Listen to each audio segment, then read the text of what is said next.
Bismillahirrahmanirrahim. Assalamualaikum warahmatullahi wabarakatuh. Alhamdulillahi rabbil alamin, alladhi anzala as-sakinata fi qulubil mu'minin.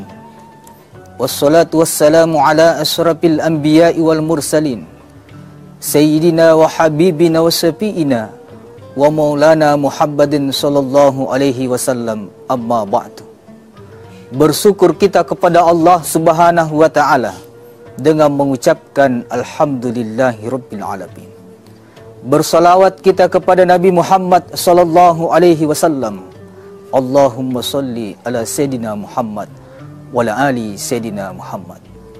Jamaah sekalian, pemirsa TV One dimanapun Anda berada, pada kesempatan kali ini adapun tema tausiah yang ingin saya sampaikan, yakni motivasi beribadah kepada Allah Subhanahu wa taala. Motivasi ini perlu kita tanamkan di dalam hati, karena dengan bermotivasi kita punya dorongan, kita punya semangat beribadah kepada Allah Subhanahu wa taala. Apa motivasi beribadah kepada Allah Subhanahu wa taala? Yang pertama,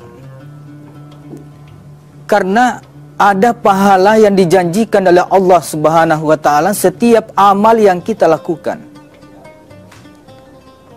Dan setiap amal yang kita lakukan memiliki keutamaan.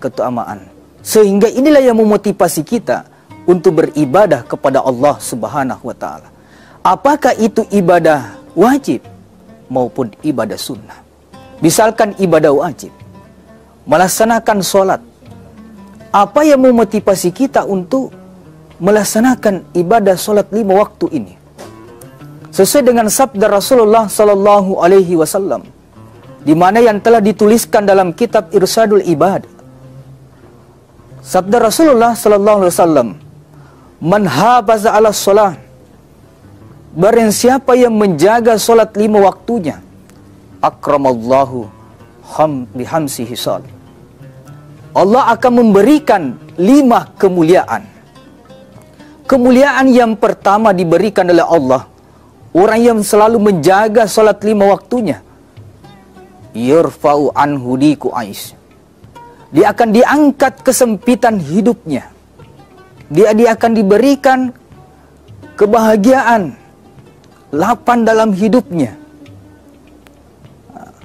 Jemaah sekalian yang dirahmati oleh Allah Subhanahu wa ta'ala, kadang kita melihat ada orang tua yang baru saja melaksanakan sholat berjamaah di masjid. Lantas kemudian kita tanya, "Pak, bagaimana keadaan Bapak?" Orang tua ini menjawab, "Alhamdulillah, baik-baik saja." Padahal ketika kita melihat kehidupan sehari-harinya, hidupnya sederhana. Bahkan bisa dikategorikan orang miskin, tetapi dia mampu mengucapkan rasa syukur kepada Allah Subhanahu wa taala karena dia menjaga salat 5 waktunya, sehingga rasa sempit di dalam hatinya itu dihilangkan oleh Allah. Karena sebenar-benarnya kekayaan adalah kekayaan yang ada di dalam hati kita. Kita mampu bersyukur kepada Allah Subhanahu wa taala. Justru sebaliknya, orang yang tidak menjaga salat 5 waktunya, maka dia akan disempitkan kehidupan dunianya. Diibaratkan ada orang kaya, kita temukan di tengah jalan. Kita tanyakan, "Pak, bagaimana keadaan Bapak?"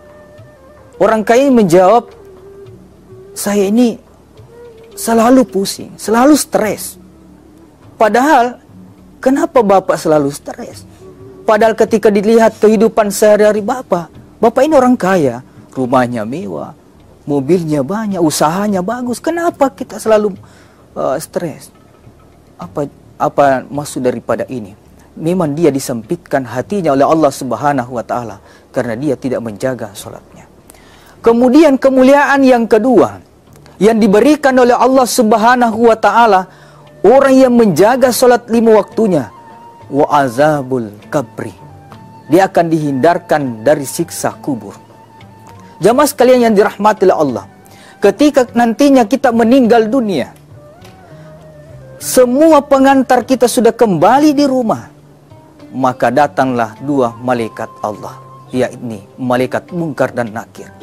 Apa pertanyaan Munkar dan Nakir kepada kita? Marabbuka, siapa Tuhanmu? Tentu pada saat itu bukan mulut ini, bukan lisan ini yang menjawab pertanyaan Munkar dan Nakir, tetapi yang menjawab adalah anggota tubuh kita, tangan kita yang menjawab.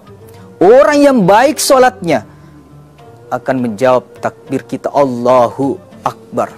Makanya firman Allah Subhanahu wa ta'ala di dalam Al-Quran surah Yasin ayat 65. Al-yawma nakhtimu ala afwahihim. Pada hari itu mulut ini terkunci, mulut ini tertutup. Wa tukallimuna aydihim, tangan kita ini yang akan berbicara. Wa tashhadu arjuluhum bima kanu yaksibun, kaki ini menjadi saksi terhadap apa yang kita lakukan. Tangan ini yang angkat, saya yang mengangkat tangan untuk takbir di hadapan Allah Subhanahu wa ta'ala. Kaki ini yang menjadi saksi. Saya yang berjalan mengambil air wudu. Saya yang berjalan untuk menunaikan sholat. Maka ini semua akan menjadi saksi di hadapan Allah Subhanahu wa ta'ala. Pemirsa TV One dimanapun Anda berada, bayangkan orang yang menjaga sholatnya selama hidup di dunia ini akan dihindarkan dari siksa kubur. Bahkan ada hadis mengatakan orang yang menjaga sholat 5 waktunya, ketika setelah ditanya oleh malaikat ini, maka dia disuruh tidur seperti tidurnya pengantin baru. Kadang ada orang yang protestan, hadis ini mesti diganti. Oh, hadis itu tidak boleh diganti.